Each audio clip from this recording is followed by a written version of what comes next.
Steve Forensics World. So a few times I've called into the Bubba show and Bubba asked me where the videos have been. Well, in light of recent events, it's time for me to speak my mind. And I want to talk about loyalty.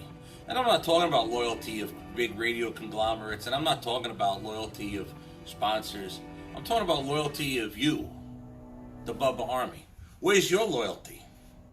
All I see on Facebook, Bubba did this, Bubba did that. This one will work anymore. Bubba ran this one off. Me. I mean, really, enough's enough. You think you could do better? You think you could put together a radio show and sit on the right-hand side of Howard Stern for any amount of time? But with that being said, are you fighting for your life?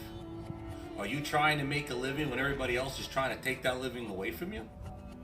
Are you being ran through the system to where you can't earn a living or won't be allowed to earn a living until you manage to vindicate yourself? Because in certain businesses, just simply being accused of something automatically means you're guilty, even if you're not.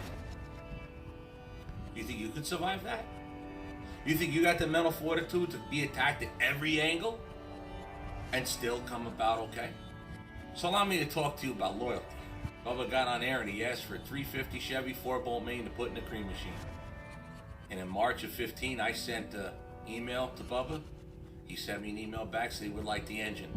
And I absorbed the cost, I built the engine, and I brought it down to Tampa. Unfortunately, at the same time that thing got put together, that's when all the drama started. So that truck really didn't get used all that much. All the time prior to this, that I listened to the Bubba show, I knew he always super served his advertisers. Even when he wasn't being paid to talk about a certain product, he did. He always super served his sponsors, no matter what. So if anybody thinks that people like me and people that I know are going to stop listening because of something you saw in the news, something somebody's accused of, well, let me tell you something. I don't care if he's guilty of anything. I don't care what you think he did. My loyalty is simple. I put my money literally and metaphorically into the Bubba show. And that's where it's going to stay. Whether it tanks into the toilet or rises back to the top. Doesn't matter to me. That's where my money is. That's where it stays. Now, I do have this message to prospective advertisers or other radio executives looking to hire or maintain Bubba. The Bubba Show has a lot, and I do mean a lot, of die-hard loyal fans. Fans that buy your products just because you hear about them on the radio. I'll give you an example right here. Until I heard about George Dickel whiskey, I never drank any before. Here it sits. Another one, same show.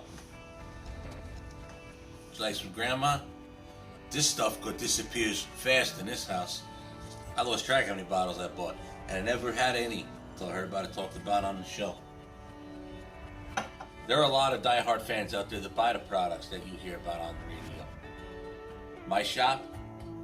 Ask Gene Lasker. Where does my shop go for powder coating needs? Your products are heard, and I don't give a rat's ass what any company says, whether I'm listening or not. Because I live in Freedom, Wisconsin, the show's out of Tampa, Florida. And I heard about Bubba through Howard Stern.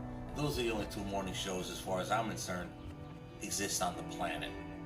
That's the Forensics World.